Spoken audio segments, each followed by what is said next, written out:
A história de Esther nos transporta para uma época de grande opulência e intrigas, durante o reinado de Xerxes, o poderoso rei da Pérsia. O cenário é a cidade de Suzã, onde o Império Persa se estende com sua grandiosidade. Estamos em um período de exílio, em que muitos judeus se encontram distantes de sua terra natal, vivendo sob as leis de um rei estrangeiro. Mas no meio desse cenário surge uma história de coragem e providência que mudaria o destino de uma nação. Esther, uma jovem judia de origem simples, criada por seu primo Mardoqueu, se vê numa posição única e desafiadora. De um anonimato total, ela é elevada à posição de rainha do maior império da época. O livro de Esther nos apresenta um relato onde a fé, o risco e a entrega incondicional à vontade de Deus se encontram de maneira surpreendente. É uma história de escolhas difíceis e de coragem, onde cada decisão pode significar vida ou morte.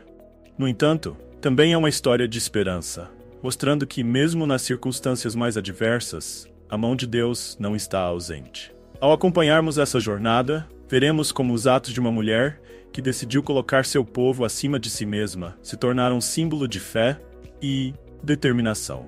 E como um decreto de destruição se transformou em uma celebração de vitória que atravessa os séculos. Prepare-se para mergulhar nessa narrativa que mistura drama, grandeza e lições atemporais. Vamos explorar cada detalhe da vida de Esther, sua coragem diante do trono, os perigos ocultos nas cortes persas e como sua fé guiou o destino de uma nação inteira.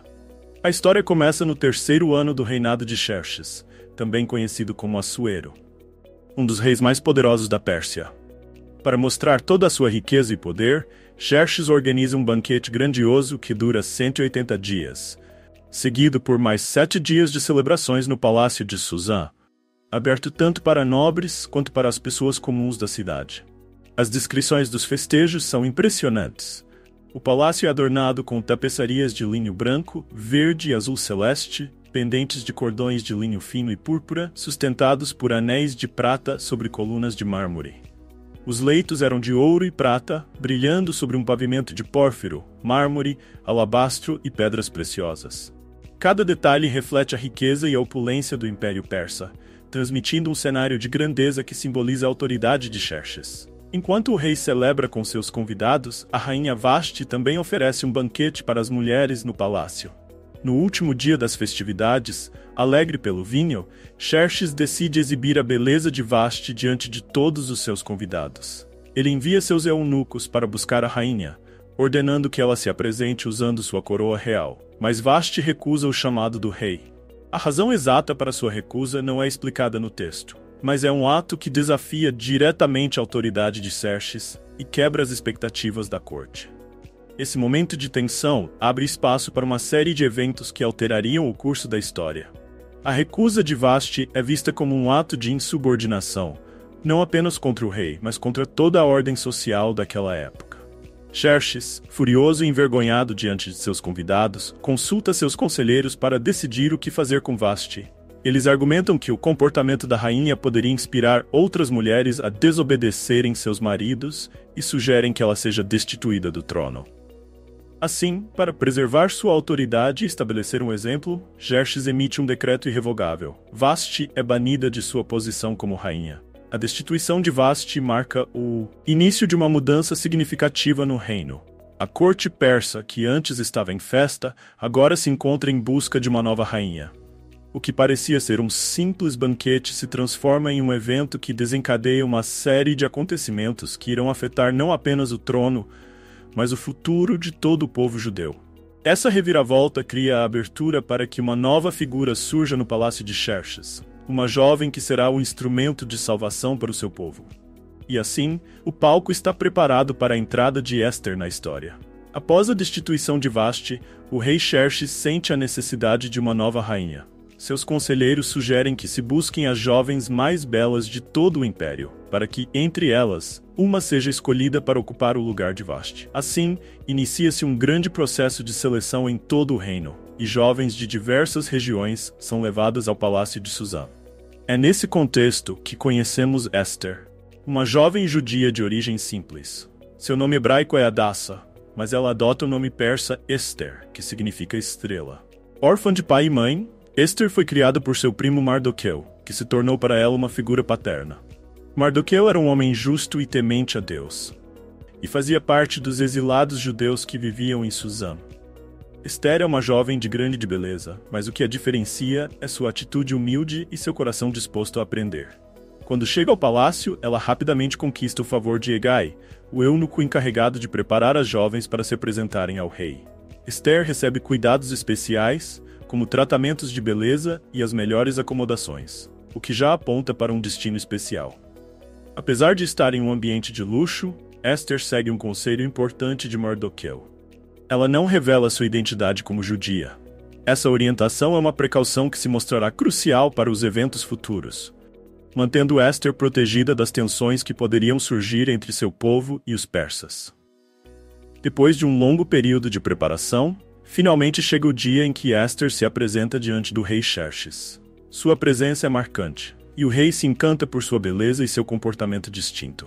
Entre todas as jovens, é Esther quem cativa o coração de Xerxes, que decide coroá-la como rainha da Pérsia. E assim, a jovem judia que vivia no anonimato torna-se a nova rainha do maior império da época. Mas essa posição de honra traz também grandes responsabilidades e desafios que ela ainda não compreende completamente. Mal sabia Esther que seu papel iria muito além dos banquetes e do luxo da corte. O destino de seu povo, os judeus, dependeria de sua coragem e da sua fé nos momentos mais sombrios que estavam por vir. A história de Esther nos ensina que muitas vezes Deus coloca pessoas em lugares estratégicos, preparando-as para momentos cruciais. E a escolha de Esther como rainha é apenas o começo de uma jornada que revelará o poder da providência divina em meio às intrigas e ameaças da corte persa. Com Esther já estabelecida como rainha, a narrativa do livro de Esther ganha um novo personagem central: Amã, o Agagita. Ele é promovido por Xerxes a uma posição de grande autoridade no Império Persa. Sua influência cresce rapidamente, e todos os oficiais do rei são instruídos a se curvar diante dele como sinal de respeito. Mas Mardoqueu, primo de Esther, se recusa a se curvar ou a prestar homenagem a Amã. A razão não é explicitamente mencionada no texto, mas alguns estudiosos sugerem que pode ter sido por razões religiosas, já que Mardoqueu era um judeu temente a Deus e não reconhecia a autoridade de um homem acima da de seu senhor. E tanto um judeu como um cristão só se curva para adorar a Deus. A recusa de Mardoqueu não passa despercebida e logo chega aos ouvidos de Amã. Amã fica profundamente irritado com a atitude de Mardoqueu. Ele quer mais que uma vingança pessoal. Ele decide algo ainda mais sombrio: destruir não apenas Mardoqueu, mas todos os judeus do reino de Xerxes. Essa decisão revela seu ódio profundo e a amplitude de sua maldade, transformando uma disputa pessoal em um plano genocida contra um povo inteiro. Astuto e manipulador, Amã vai até o rei e, sem mencionar que o povo que ele quer destruir são os judeus, descreve-os como um grupo que vive disperso e separado pelos diversos cantos do império, com leis diferentes das de todos os outros povos e que não seguem as leis do rei. Ele argumenta que seria melhor para o reino que esses rebeldes fossem eliminados. Convencido por Amã e sem entender completamente as consequências de sua decisão, Xerxes autoriza o plano. Ele entrega a Amã o seu anel, dando-lhe poder para selar qualquer decreto em nome do rei. Amã então escreve um decreto, selado com o anel de Xerxes, ordenando o extermínio de todos os judeus do império em um único dia, o 13º dia do 12º mês, o mês de Adar. A notícia desse decreto se espalha rapidamente por todo o império, trazendo consternação e desespero ao povo judeu. Em Suzã, Mardoqueu veste roupas de luto, coberto de cinzas, e clama em alta voz pela misericórdia de Deus nas ruas da cidade. Por todo o império, os judeus choram e jejuam, cientes de que sua sobrevivência está ameaçada por um inimigo implacável. Esther, no entanto, ainda não sabe da extensão da trama. Protegida no palácio, ela não sente de imediato o impacto do decreto. Mas isso está prestes a mudar, à medida que Mardoqueu procura uma forma de se comunicar com ela, esperando que a rainha possa ser a chave para reverter essa situação. A tensão aumenta, e a ameaça à vida de todo o povo judeu paira como uma sombra sobre o reino persa. O plano de Amã parece irreversível, mas a providência divina tem outros planos. O decreto de extermínio assinado por Amã se espalha como fogo por todo o império, trazendo desespero ao povo judeu. Em cada província, os judeus estão em luto profundo, vestindo sacos e cobrindo-se de cinzas, chorando e jejuando, cientes de que enfrentam uma sentença de morte. Entre eles está Mardoqueu, que permanece diante dos portões do palácio vestido de luto, incapaz de entrar nas cortes reais devido às regras que proíbem trajes de lamentação dentro dos portões. Quando Esther ouve que Mardoqueu está vestindo roupas de luto, ela envia roupas para que ele as vista, mas Mardoqueu recusa. A rainha então envia Hatak, um dos eunucos do rei, para buscar explicações. Mardoqueu revela a Hatak a gravidade do decreto e pede que Esther interceda junto ao rei em favor do seu povo. Ele até mesmo entrega uma cópia do decreto, para que Esther entenda a seriedade da situação. Mas Esther sabe dos perigos envolvidos. Ela explica a Mardoqueu que, segundo a lei persa, ninguém pode se aproximar do rei sem ser chamado, sob pena de morte, a menos que o rei estenda seu cetro de ouro. E já faz 30 dias que ela não é chamada à presença do rei. A rainha se vê diante de um dilema terrível: intervir e arriscar sua vida, ou permanecer em silêncio, protegida em sua posição, mas permitindo que seu povo sofra. A resposta de Mardoqueu a esse dilema é um dos momentos mais emblemáticos e desafiadores de toda a história. Ele envia a seguinte mensagem a Esther: Não imagines em teu coração que escaparás na casa do rei mais do que todos os outros judeus. Porque se de todo te calares agora, de outra parte virá socorro e livramento para os judeus, mas tu e a casa de teu pai perecereis. E quem sabe se para tal tempo como este chegaste a este reino? Essas palavras ecoam não apenas como um apelo, mas como um chamado à responsabilidade e à coragem. Mardoqueu lembra Esther de que sua posição como rainha não é apenas um privilégio, mas uma oportunidade dada por Deus para fazer a diferença em um momento crucial. A fé de Mardoqueu brilha nesse momento, reconhecendo que o livramento virá, seja qual for o caminho, mas também que Esther tem um papel essencial nessa história. Diante dessas palavras, Esther toma a decisão que mudará o rumo dos acontecimentos. Ela manda dizer a Mardoqueu: Vai, ajunta todos os judeus que se acharem em Suzã e jejuai por mim, e não comais nem bebais por 3 dias, nem de dia nem de noite. Eu e as minhas servas também jejuaremos. Depois irei ter com o rei, ainda que não seja segundo a lei, e se perecer, pereci. Essa resposta marca um ponto de virada na história. Esther deixa de lado o medo e decide colocar sua vida em risco por seu povo. Os 3 dias de jejum que se seguem não são apenas um ato de preparação, mas uma expressão profunda de dependência de Deus e de busca por sua intervenção. O Palácio de Suzã, que antes parecia um lugar de segurança para Esther, agora se torna um palco de incerteza e perigo. A determinação de Esther e a fé de Mardoqueu inspiram os judeus a orarem e jejuarem, unindo-se em uma corrente de esperança em meio ao desespero. A jovem rainha se prepara para o momento mais arriscado de sua vida, confiando que de alguma forma Deus poderá usar sua posição para mudar o destino de seu povo. Depois de 3 dias de jejum, Esther se prepara para o momento mais arriscado de sua vida.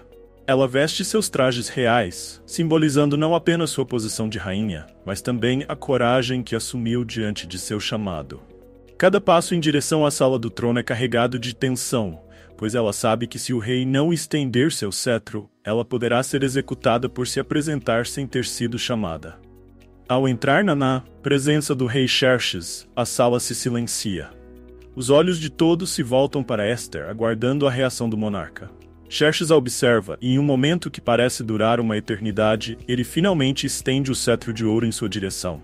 Esther é recebida, e o risco que ela assumiu agora se converte em uma oportunidade de salvar seu povo. Com o cetro estendido, Esther se aproxima e toca sua ponta, como um gesto de respeito à autoridade do rei. Xerxes, notando que ela se arriscou tanto para estar ali, demonstra curiosidade e gentileza, perguntando-lhe: Qual é o teu pedido, rainha Esther? E qual é a tua petição? Até metade do reino se te dará.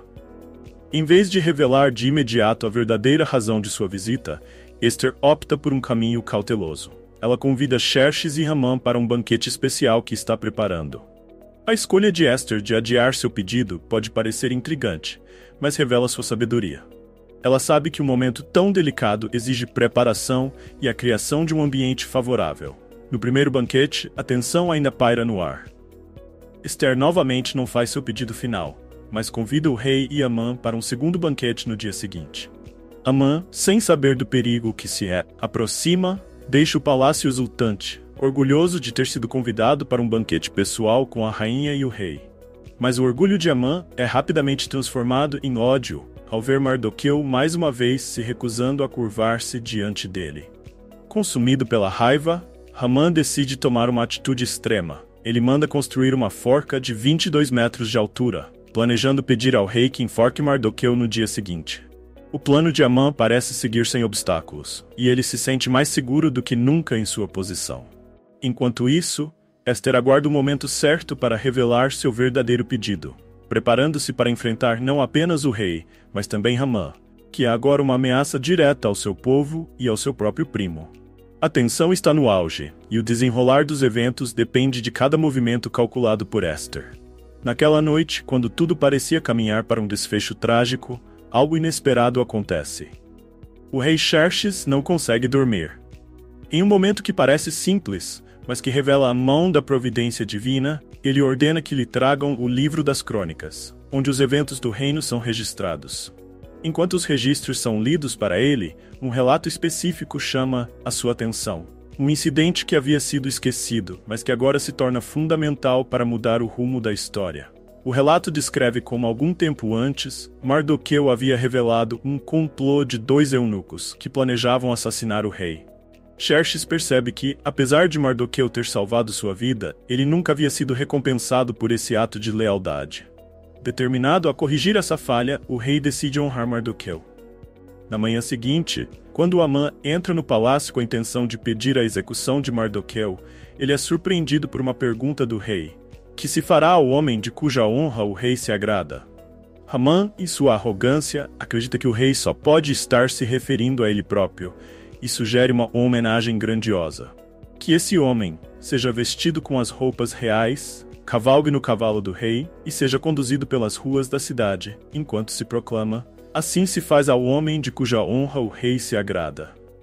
Para surpresa e horror de Amã, Xerxes ordena que ele mesmo faça isso a Mardoqueu, o homem que ele tanto odeia. Sem ter como recusar a ordem do rei, Amã é forçado a vestir Mardoqueu com os trajes reais e a conduzi-lo pelas ruas de Suzã, proclamando a sua honra em voz alta. Cada passo que Amã dá ao lado de Mardoqueu é um golpe em seu orgulho e em seus planos. Essa reviravolta é um momento épico e irônico na história. Aquele que planejava destruir Mardoqueu agora é obrigado a exaltá-lo diante de toda a cidade. O contraste entre o orgulho de Amã e a justiça que finalmente se manifesta é evidente, e o papel de Mardoqueu como um homem honrado pelo próprio rei destaca a virada do destino. Após essa humilhação pública, Amã retorna à sua casa, abatido e envergonhado, e relata o ocorrido à sua esposa e amigos. Eles percebem que essa mudança de sorte é um sinal de que Amã pode estar em grande perigo, já que ele se colocou contra alguém que agora é favorecido pelo rei. Antes que Amã possa se recuperar de sua derrota, os eunucos do rei chegam para levá-lo ao segundo banquete que Esther preparou. Ele ainda não sabe, mas aquele encontro marcará o ponto de virada final em seu destino. No segundo banquete preparado por Esther, a atmosfera está carregada de tensão. Amã chega ao palácio sem imaginar que aquele seria seu último dia de glória. O rei Xerxes e Amã se encontram sentados à mesa de Esther, desfrutando do banquete que ela havia preparado. O rei, curioso pelo motivo de Esther ter arriscado tanto para se apresentar sem ser chamada, mais uma vez pergunta: qual é o teu pedido, rainha Esther? E qual é a tua petição? Até metade do reino se te dará. Dessa vez, Esther sabe que chegou a hora de revelar seu verdadeiro pedido, e o faz com coragem.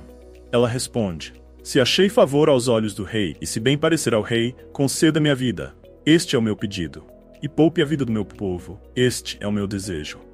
Pois fomos vendidos, eu e o meu povo, para sermos destruídos, mortos e aniquilados. Se ainda como servos e servas fôssemos vendidos, eu teria me calado. Mas a destruição de meu povo é uma ameaça à vida do reino. O impacto das palavras de Esther é imediato. O rei, perplexo e furioso, pergunta: quem é esse, e onde está o homem que ousou fazer tal coisa? A rainha então aponta para Amã, dizendo: o adversário e inimigo é este perverso Amã. A expressão de choque de Amã é evidente. Aquele que planejava destruir os judeus sem saber que Esther também era judia, agora se encontra exposto como inimigo. O rei, tomado pela fúria, se levanta e sai para o jardim do palácio, tentando conter sua raiva e refletir sobre o que ouviu. Amã, percebendo que seu destino está selado, tenta desesperadamente implorar pela sua vida. Ele se joga aos pés de Esther, pedindo clemência. Nesse momento, o rei retorna do jardim e, ao ver Amã caído junto à rainha, interpreta a cena como uma tentativa de violência contra Esther. Tomado por um misto de indignação e fúria, Xerxes ordena que Amã seja levado e imediatamente punido. Um dos eunucos do palácio, Harbona, menciona ao rei que Amã havia preparado uma forca de 22 metros para Mardoqueu, o homem que havia salvado a vida do rei. Xerxes, em um ato de justiça imediata, ordena que Amã seja enforcado nessa mesma forca que ele preparou para Mardoqueu. A cena final é carregada de ironia e retribuição.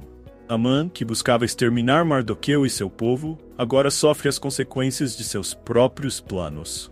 O inimigo dos judeus é executado, e sua queda marca uma mudança definitiva no destino de Esther, de Mardoqueu e de todo o povo judeu. A justiça é feita, mas ainda há um desafio. O decreto de extermínio dos judeus, que fora selado com o anel do rei, ainda está em vigor. No Império Persa, uma lei decretada não pode ser revogada. Esther precisará mais uma vez interceder junto ao rei para encontrar uma solução que garanta a sobrevivência de seu povo. Com a queda de Amã, a vida dos judeus no Império Persa dá uma reviravolta. Mas o perigo ainda não foi completamente afastado. Embora Amã esteja morto, o decreto que ele emitiu, ordenando o extermínio de todos os judeus no 13º dia do mês de Adar, permanece em vigor. De acordo com as leis persas, um decreto selado com o anel do rei não pode ser revogado, nem mesmo pelo próprio Xerxes. Assim, Esther mais uma vez se coloca diante do rei, desta vez com uma nova súplica. Ela se prostra aos pés de Xerxes e, com lágrimas nos olhos, implora pela vida de seu povo. O rei, tocado pela paixão de Esther e pela lealdade de Mardoqueu, estende novamente o cetro de ouro, permitindo que ela fale. Esther pede que seja revogado o decreto de Amã, mas o decreto não teria como ser revogado nem pelo próprio rei. O rei Xerxes, reconhecendo a injustiça da situação, concede a Mardoqueu e a Esther a liberdade de redigir um novo decreto em nome do rei e selá-lo com o anel real que antes pertencia a Amã. Mardoqueu rapidamente redige o decreto, permitindo que os judeus em todas as províncias do império se reúnam e se defendam contra qualquer força que tentar atacá-los no dia designado para sua destruição. O novo decreto é enviado rapidamente por mensageiros a cavalo, atravessando todas as províncias do vasto Império Persa, desde a Índia até a Etiópia. À medida que a notícia se espalha, o clima de luto e desespero entre os judeus dá lugar a uma nova esperança. Por todo o império, os judeus se preparam para se defender, e em várias cidades ganham o apoio de outros grupos que agora temem a crescente influência de Mardoqueu na corte. Em Suzã, a capital, a alegria é ainda maior, pois Mardoqueu, agora um dos homens mais influentes do império, usa vestes reais de azul e branco, com uma grande coroa de ouro. A honra e a glória que Mardoqueu recebe são vistas como um sinal claro de que a sorte dos judeus mudou. O luto se transforma em celebração, e o temor que antes pairava sobre o povo judeu é substituído pela esperança de vitória. Mas o dia marcado para a batalha ainda se aproxima, e os judeus sabem que seus inimigos não desistirão facilmente de atacá-los. O novo decreto não cancela a violência que Amã havia planejado, mas dá ao povo judeu a chance de lutar pela própria sobrevivência. A tensão agora se move para o campo de batalha, onde a coragem e a união dos judeus serão postas à prova. Eles enfrentarão seus inimigos com a confiança de que o Deus de seus pais está ao seu lado, transformando um dia de morte em um dia de resistência e triunfo. O dia tão temido finalmente chega. O 13º dia do mês de Adar. Este era o dia determinado pelo decreto de Amã para o extermínio dos judeus em todo o Império Persa. No entanto, graças ao novo decreto redigido por Mardoqueu e Esther, os judeus agora têm permissão para se organizar e se defender de seus inimigos. O sol nasce sobre uma Suzã tensa, enquanto os judeus se reúnem em suas comunidades, prontos para lutar por suas vidas. O clima é de expectativa e determinação. Os inimigos dos judeus, que esperavam um ataque fácil, são surpreendidos pela união e coragem que encontram. A guerra se espalha pelas províncias do império, mas os judeus, fortalecidos pela fé e pela proteção divina, prevalecem em todas as frentes. Em Suzã, capital do império, os judeus enfrentam uma batalha especialmente intensa. No decorrer de 2 dias, eles conseguem derrotar seus adversários, incluindo os 10 filhos de Amã, que buscaram vingar a queda de seu pai. No total, 800 inimigos caem em Suzã. Em outras províncias do Império, cerca de 75 mil daqueles que odiavam os judeus são derrotados. Mas apesar da magnitude da vitória, os judeus não se apropriam dos despojos, mostrando que seu objetivo não era o ganho material, mas a defesa de suas vidas.